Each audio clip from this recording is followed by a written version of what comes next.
Assalamualaikum warahmatullahi wabarakatuh. Halo Sobat Literasi, kembali lagi di acara kita Walik Waktunya Ngulik. Bersama saya Devi Aulia Utami selaku Wakil 2 Putri Duta Baca UIN Raden Fatah Palembang tahun 2025 yang hari ini akan memandu obrolan seru kita selama beberapa menit ke depan. Nah, topik kita pada hari ini akan sangat dekat sekali dengan keseharian kita semua, terkhusus untuk para Gen Z.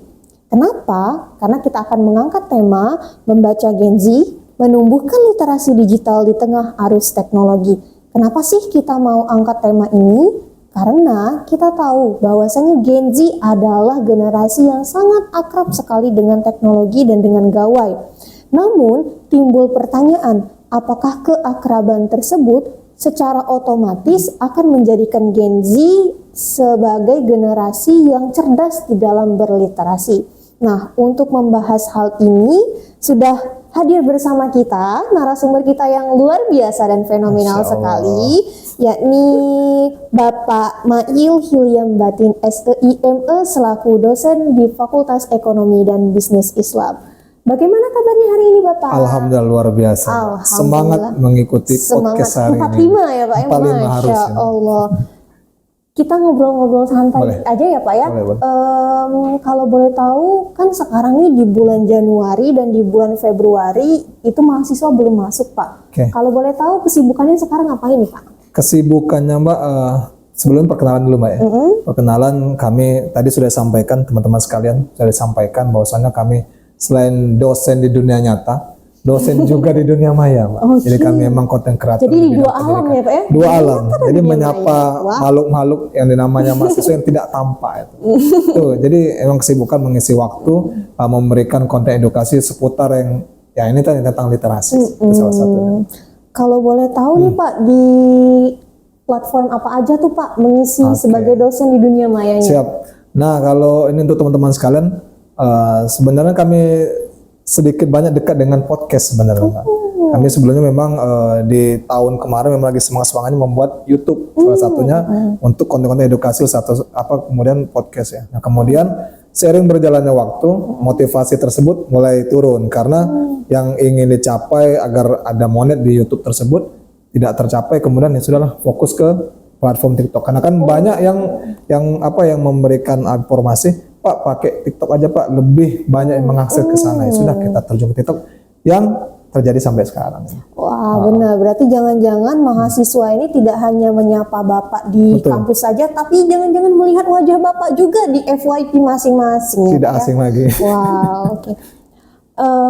Sebelum kita masuk ke pertanyaan yang berat-berat nih Pak, Devi mau tanya perspektif Bapak. Gen Z ini kan sering nih disebut sebagai generasi yang paling jago, paling kalau masalahnya tentang teknologi. Nah, kalau menurut pengamatan dari Bapak sendiri di dunia akademik khususnya, apakah kemahiran Gen Z di dalam berteknologi ini dan memainkan gawai itu secara otomatis sudah membuat mereka cerdas di dalam berliterasi? Oke, siap. Terima kasih Mbak Devi atas pertanyaan yang sangat bombastis ini. Sepertinya lebih menggiring ke memojokkan salah satu generasi kayaknya nih. Yang sekarang memang kita ketahui bersama Mbak Devi bahwasanya kalau kita pribadi memang ada namanya tuh literasi dan inklusi. Kalau inklusi itu kesannya lebih kepada penggunaan. Kalau literasi itu bagaimana pemahaman mereka terhadap sesuatu. Nah, kalau kita lihat sekarang jangankan Gen Z lah, generasi yang setelah Gen Z itu loh. Gen Alpha ya. Masih bocil-bocil dikasih oleh orang tuanya gadget hitungan detik sudah mahir dah. Dia cuma melihat warna, lokasi di mana, pencet, selesai. Cuman kalau dalam hal literasi, ya nggak mana tahu dia. Nah, kemudian kalau kita naikkan satu tingkat generasi yang tadi, generasi Gen Z ya, seperti yang Pak Devi ini kan Gen Z ya, Nah, kalau misalnya bersinggungan sama digital, memang tidak bisa lepas lagi ya. Karena setiap saat mereka tuh dekat sekali dengan yang namanya gadget tuh. Tapi di dalam hal informasi yang silih berganti masuk di gadget tersebut, nah tergantung orangnya nih. Orang yang tersebut mau menggali, cek-recek dulu info-info yang ada atau langsung meneruskan. Makanya kalau kita fokuskan di digital tersebut, yang namanya itu kita tidak bisa lepas dari namanya hoax. Oke. Nah, kira-kira mahasiswa terpancing tidak tentang hoax tersebut? Oke, Nah, itu, Pak. berarti dapat Devi simpulkan dari penjelasan Bapak tadi bahwasannya kemahiran Gen Z di dalam memainkan teknologi, apalagi memainkan gawai atau ponsel ya, itu tidak secara otomatis menjadikan mereka itu pintar atau pandai di dalam berliterasi digital. Bahkan timbul kemudian konflik-konflik atau tantangan lain seperti salah satunya tadi sudah Bapak sebutkan, bagaimana dalam menghadapi hoax. Nah, ini berkaitan juga nih dengan pertanyaan selanjutnya, Pak. Kan informasi karena sudah adanya teknologi ini sendiri itu sudah banjir, udah kalau bahasanya itu bisa disebut sebagai tsunami informasi gitu, Pak. Kadang belum selesai berita yang udah ada lagi berita B, udah ada ini tiba-tiba viral yang satu lagi gitu. Nah, kalau mahasiswa ini sendiri kan namanya mahasiswa ya Pak, dituntut untuk berpikir kritis dan mereka punya tanggung jawab untuk mempertahankan nama baik mereka sebagai mahasiswa agar tidak langsung mudah percaya dengan hoax yang tadi. Nah, menurut Bapak sendiri apa sih hal-hal yang perlu diperhatikan oleh kami sebagai seorang mahasiswa di Gen Z ini Pak ya, bisa untuk menyaring informasi tersebut dengan baik? Gimana tuh Pak? Baik, jadi selagi teman-teman ada gadget, kemudian juga ada paket atau internet di dalam gadget tersebut, ada aplikasi, otomatis informasi itu akan bertubi-tubi datang. Nah, tinggal kita bagaimana sebijak apa kita menangkap informasi tersebut dan memahaminya. Itu tadi. Makanya ada kata kunci sharing dulu sebelum saring. Saring dulu sebelum sharing. Saring sebelum sharing itu yang paling penting sih. Jangan sampai kita itu dianggap. Nah, ini kadang-kadang ini kalau kesal terhadap Gen Z ya, Mbak Devi ya. Sebagai kami generasi milenial nih, ya kan di atasnya Gen Z kan. Kalau kesannya itu adalah Gen Z ini terlalu dikit-dikit update status. Nah, pokoknya apapun yang terjadi status. Ya, mungkin butuh validasi ya. Validasi bahwasanya ya aku paling pokoknya paling merana sebagai macam tadi. Tapi ya itulah dunianya Gen Z ya. Tinggal nanti kita bagaimana menyikapi informasi-informasi yang datang khususnya mahasiswa ya. Tidak mungkin ada memang yang ingin menjatuhkan nama baik kampus kita sebagai macam tadi. Tinggal kita bagaimana bijak kita tuh kira-kira kita berada di posisi mana nih? Apakah kita bijak melihat dulu informasi yang benar atau seperti apa? Itu lebih kepada mahasiswa bukan hanya kritis di dunia nyata, dunia maya pun harus kritis. Itu kata berarti mahasiswa ini tugasnya selain mereka kritis di dunia nyata, mereka juga nggak boleh mudah terprovokasi ya Pak. Itu. Apalagi oleh adanya konten-konten digital dan maraknya AI kadang-kadang itu kan Pak. Foto-foto, kemudian video-video atau mungkin berita-berita yang belum jelas asalnya dari menggiring opini, menggiring opini kayak gitu. Nah, selain daripada berita atau kabar burung atau berita hoax ini Pak, kan Gen Z ini juga mengalami yang namanya kemudahan untuk berkomunikasi. Jadi mereka itu di dunia maya nggak kayak zaman-zaman dahulu mungkin yang harus tukar kabar lewat surat. Kalau sekarang tinggal lagi ngapain gitu, udah canggih Pak ya. Nah, kadang-kadang yang jadi pertanyaan nih Pak, tata cara mereka berbahasa di dalam platform digital tersebut itu sebenarnya bagaimana menurut Bapak dari kacamata seorang milenial? Gimana tuh Pak? Baik, kalau berarti terkait ini ya, bahasa yang kita gunakan dalam berkomentar lah salah satunya, berkomentar atau membuat konten ya. Di sini memang apalagi nih teman-teman mahasiswa ya, memang status mahasiswa. Jadi kita tuh mampu bersikap dan mampu berkomentar yang baik karena di situ ada namanya undang-undang ITE itu. Itu menjadi senjata orang yang hate speech sebagai macam tadi. Jadi kita sebagai mahasiswa bijaklah kita untuk bertutur kata. Walaupun sebenarnya kita emang orang yang sopan-sopan, tapi di dunia maya kita tuh sebenarnya nggak sopan. Dunia maya tuh itu menjadikan sebuah kepribadian yang berbeda nih. Makanya itu biasanya dulu tuh mulutmu harimau, sekarang jempolmu harimau. Hati-hati teman-teman, tulis apa salah ketik saja itu bisa memancing emosi. Jadi kalau misalnya memang kita tuh bukan ahli di bidangnya, mending kita diam. Itu ya, diam itu adalah emas di sana. Ya, bahkan kadang-kadang tuh kita mau menyampaikan kayak gini karena orang lain membaca komentar kita bernada beda, itu udah beda ya Pak ya pemahaman. Kadang-kadang kayak gini, kadang-kadang apa ya, kapital. Nah, kita mengetik kapital, oke lah tidak ada emot nih. Itu kapital terus ada tanda seru, itu kan konotasinya marah. Iya, marah. Apalagi misalnya ada mohon maaf ada berita duka, misalnya tiba-tiba teman-teman emotnya nangis. Bukan nangis sih, tapi ketawa. Oh iya, ketawa gitu. yang itu kan emot nangis ya Pak ya. Iya, emot nangis sambil ketawa tuh. Wah, ini kenapa kok tidak ada apa rasa empatinya, temannya lagi meninggal. Salah ini aja. Karena salah ketik. Cuman sekarang kan kalau misalnya di chat atau di WA itu masih bisa ada fitur edit kan, masih oke lah. Kalau di sosmed tidak ada fitur edit itu. Jadi apapun yang teman-teman ketik itu langsung ke posting. Makanya di sini teman-teman pada saat ngetik dipikirkan dulu kira-kira apa sih konsekuensi yang akan terjadi tadi. Itulah kata kami tadi,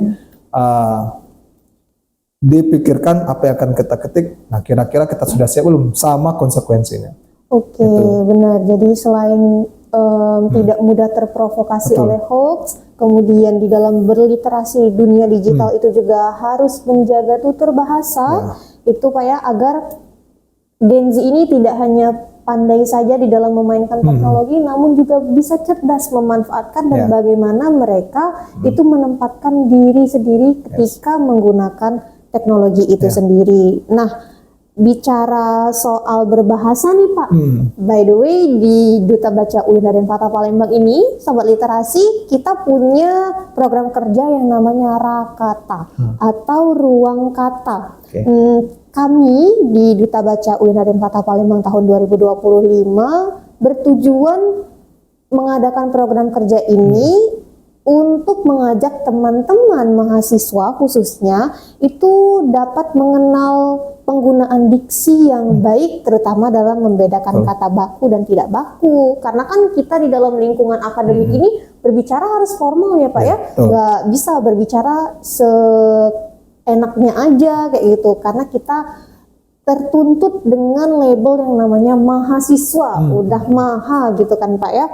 Nah, kami berfokus dalam mengedukasi tentang common mistakes juga selain dari pemilihan diksi atau kesalahan umum ya Pak ya, penggunaan kata baku serta memperkenalkan kosakata yang jarang diketahui. Nah, menurut pendapat Bapak sendiri, apakah pemahaman bahasa yang baik seperti yang kami jadikan tujuan dengan adanya program Rakata ini adalah fondasi yang penting di dalam literasi digital, begitu Pak? Oke, siap. Memang saya sepakat Mbak Devi sama agenda lanjutan dari Duta Baca ini, bahwasanya memang kita bukan hanya mengenal tulisan ya, tapi juga kita harus berbicara tuh, karena siapa lagi mau meneruskan perjuangan dalam hal kita menjaga agar bahasa Indonesia bisa dibumikan kan salah satunya di tengah gempuran bahasa-bahasa gaul. Benar sekali tuh Pak. Jaksel sebagai macam tadi. Lo gue. Nah, lo gue. Jadi memang ada beberapa bahasa yang memang sehari-hari itu tidak berlaku, dan itu saya sendiri sebagai pendidik memang perlu di kelas misalnya Mbak Devi ya, memberikan informasi kepada mahasiswa wajib menggunakan bahasa Indonesia. Karena yang jadi problem kita di sini kan mahasiswa kita khususnya di Kota Palembang ini rata-rata dari daerah tuh, yang memang bahasa sehari-hari bukan bahasa Indonesia. Mohon maaf kalau misalnya di desa mereka itu bahasa daerah mereka masing-masing kan. Bener, Pak. Nah, beda hal kalau misalnya kita merantau kuliah di Pulau Jawa, bahasa Indonesia menjadi bahasa utama karena ada berbagai macam ras, berbagai macam tadi. Nah, tantangan kita adalah membiasakan tersebut. Mulai dari mana sih? Mulai dari kita sendiri. Boleh kita tuh misalnya itu campur-campur dulu lah. Tapi lama-kelamaan nanti itu seiring berjalannya waktu karena sudah terbiasa, lama-lama biasa kan. Nah, itu kira-kira. Jadi kalau berkaitan sama bicara, teman-teman jangan malu lah berbicara bahasa Indonesia. Tidak ada yang mengejek karena itu bagian dari pembelajaran. Dan yakinlah bahasa utama kita bahasa Indonesia, bukan bahasa daerah.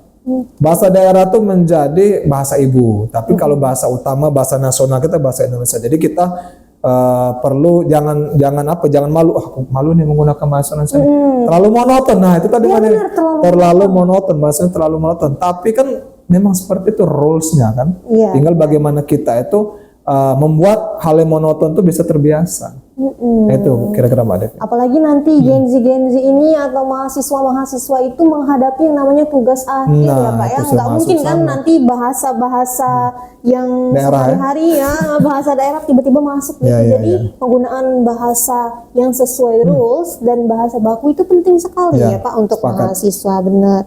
Tapi kan kayak kata Bapak tadi, terkadang tuh ada yang namanya anggapan di mahasiswa dan di pemuda-pemudi lah, bahwasannya kalau pakai bahasa baku tuh terlalu kaku gitu loh Pak, zaman, ya? nggak asik gitu. Lagi di medsos kayak apa sih kayak gitu kan Pak. Betul. Nah, apakah menurut Bapak kami sebagai mahasiswa itu bisa tetap menjaga kualitas di dalam berbahasa yang baik tanpa harus terlihat membosankan di dunia digital? Kalau iya, tipsnya dong Pak, apa aja kira-kira menurut Bapak? Gitu. Sebenarnya kalau bahasa Indonesia itu sudah ada campuran gitu ya, campuran dari berbagai macam bahasa sehari-hari lah. Cuman memang pada saat kita memberikan informasi berkaitan sama memang ingin skalanya nasional, memang kita harus menggunakan bahasa Indonesia teman-teman. Kalau misalnya kita menggunakan bahasa daerah tidak masalah, tapi subtitlenya bahasa Indonesia. Karena kan biar orang itu pertama kita mengenalkan bahasa daerah kita. Ya benar. Yang kedua bahasa Indonesia itu kita mengenalkan ke dunia luar selain Indonesia. Karena itu manfaatnya sangat banyak sekali. Nah kalau saya pribadi pada saat saya kuliah di Jogja dulu, saya menggunakan bahasa Indonesia karena terbiasa menggunakan itu. Tapi dialeknya dialeknya Sumatera saya. Jadi kalau saya pribadi dialeknya masih, wih, kamu orang Sumatera, lo kok tahu? Itu logat kamu Sumatera. Iya. Nah, padahal bahasa Indonesia. Jadi teman-teman tidak, kalau masalah dialek itu atau logat itu tidak bisa dihilangkan. Tapi kalau saya pribadi agak susah dihilangkan. Walaupun saya menggunakan bahasa Indonesia, tapi tetap dialek Sumatera daerah gitu. tadi. Jadi kan memang sudah bawaan itu, Mbak Devi. Justru kalau kayak gitu kita harus menunjukkan pride kita sebagai itu ciri khas kami kita. dari ini kayak gitu, biar secara tidak langsung juga mengenalkan bahasa ibu kita begitu ya, bahasa ibu kita. Oh iya Pak, by the way tadi Devi dengar katanya Bapak aktif nih di dunia maya ya Pak. Jadi nggak hanya jadi dosen di dunia nyata aja, tapi di dunia maya juga untuk mahasiswa yang nggak kelihatan.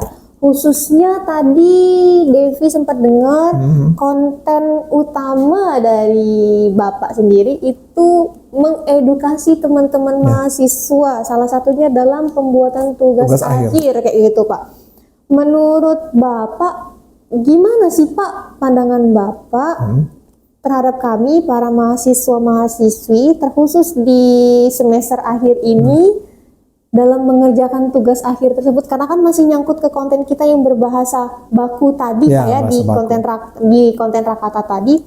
Apakah ada nih Pak common mistake atau kesalahan-kesalahan umum yang seringkali nggak disadari oleh kami para Gen Z, namun selalu Bapak notice selaku seorang dosen gitu Pak. Jadi kami tuh kayak nggak sadar, ini lagi salahnya ketemu yang mahasiswa B, ini lagi salahnya kayak gitu Pak. Iya, kesalahan itu terjadi karena kurangnya literasi sebenarnya, Mbak Devi. Mahasiswa akhir itu kan memang ada rules-nya, ada pedoman. Makanya ada di setiap kampus tuh membuat buku pedoman penulisan skripsi. Nah, kebanyakan mahasiswa ini lebih condong lihat cutting. Skripsi cutting kopas saja, dari internet kopas dari sebagai macam, dia tidak tahu bahwasanya kamu ini kuliah di mana, asal kopas-kopas saja. Cutting itu belum tentu dia sesuai. Iya benar. Nah karena kan, ini dari dosen juga nih Mbak Devi. Dari dosen juga kritikan kami sebagai edukasi pendidikan. Dosennya pun tidak lihat rules-nya juga. Kenapa buku pedoman skripsi di setiap kampus itu dibuat? Karena agar dosen-dosen pengajar dari berbagai macam background pendidikan beliau sebelumnya itu bisa ternetralisir pada saat mereka kerja di sini. Makanya kami bilang kalau misalnya ada mahasiswa dunia maya kami, kalau kami pribadi kan akunnya kan boleh promosi? Boleh dong Pak. Nah kalau kami tak kenal maka tak sayang ya. Kalau akun kami pribadi tetap dia ada titelnya dosen konten di sana teman-teman. Jadi memang fokus terkait penulisan skripsi. Yang sering dinotis ada tadi penulisan. Penulisan lebih penting dibandingkan isi. Cuma ada orang yang bilang, ngapain Pak penulisan diurusin Pak, isi kan penting. Tapi gerbang utama pada saat dosen ingin membuka skripsi, penulisan. Kalau penulisan sudah acak-acakan, malas mau ngeliat isi. Iya benar Itu Pak. yang paling penting Pak. Banyak hal yang terjadi. Salah satunya tuh dalam hal penggunaan di bawahnya tuh pisah atau sambung. Oh iya. Posisi benar. di bawah tuh pisah atau sambung, banyak orang keliru. Di sebagai kata tempat atau itu. sebagai imbuhan gitu. Iya itu. Jadi banyak banget nih PR buat para Gen Z yang mau cerdas di dalam berliterasi digital. Dapat Devi simpulkan dari obrolan kita tadi, setidaknya ada 3 poin penting atau 3 poin utama yang menjadi inti atau ruh dari pembahasan kita pada hari ini. Yang pertama, di dalam berliterasi digital, teman-teman Gen Z dan untuk seluruhnya lah ya Pak ya yang menggunakan teknologi ini adalah jangan mudah terprovokasi dengan hoax atau dengan kabar burung yang belum tentu jelas sumbernya dari mana. Harus cross check terlebih dahulu, kemudian harus pastikan terlebih dahulu apakah berita tersebut benar atau enggak. Kemudian yang kedua, poin kedua yaitu teman-teman Gen Z itu nggak perlu malu dan nggak perlu merasa nggak gaul ketika menggunakan bahasa Indonesia yang baik dan benar, terutama di dalam ruang digital atau di dalam platform media sosial, karena bahasa Indonesia itu adalah alat pemersatu kita ya Pak ya, sebagai bangsa Indonesia yang terdiri dari banyak sekali suku, background yang beragam dan lain sebagainya. Kemudian yang ketiga, banyaknya common mistake dari teman-teman mahasiswa, khususnya di dalam penulisan tugas akhir. Teman-teman mahasiswa itu harus fokus dan harus terpaku pada rules ataupun dalam pedoman penulisan skripsi mereka sesuai dengan fakultas masing-masing, agar kemudian di ruang ujian nggak kena bantai gitu ya sama dosen pengujinya gitu. Jadi nggak cuma hanya isi tapi kepenulisan juga itu adalah hal yang penting sekali. Nah, sebelum kita tutup nih Pak, apa sih harapan terbesar Bapak untuk Gen Z dan untuk mahasiswa-mahasiswi UIN Raden Fatah Palembang ini dan semuanya lah, agar teknologi yang ada saat ini benar-benar menjadi alat untuk maju dan juga teman-teman mahasiswa bisa berliterasi digital dengan baik di tengah arus informasi. Oke, pesannya ya teman-teman Devi. Oke, bagi teman-teman mahasiswa sekalian, boleh kita misalnya menggunakan sosial media, tapi harus digunakan secara bijak. Jangan gampang terpancing emosi sebagai macam tadi. Tidak boleh kita hate speech. Jagalah sikap kita karena pada dasarnya kita membawa nama baik institusi kita. Nah, kita jadilah, kalau kita misalnya jadi konten kreator, jadilah konten kreator yang positif. Benar. Itu kira-kira. Kalau misalnya kita memang tidak ada yang ingin kita sampaikan, lebih baik kita menjadi penonton saja. Itu malah lebih sebijak-bijaknya dalam hal bersikap tuh. Nah, itu kira-kira. Wow, sangat inspiratif sekali ya Pak obrolan kita pada hari ini. Nah, buat teman-teman dan buat sobat literasi yang ada di rumah, jangan lupa nih sebelum kalian out dari video pada hari ini, jangan lupa follow akun Instagram kita di Duta Baca UIN Raden Fatah Palembang. Bisa lihat di bawah sini. Kemudian juga jangan lupa like dan subscribe YouTube Perpustakaan UIN Raden Fatah Palembang beserta TikTok Bapak di dosen konten.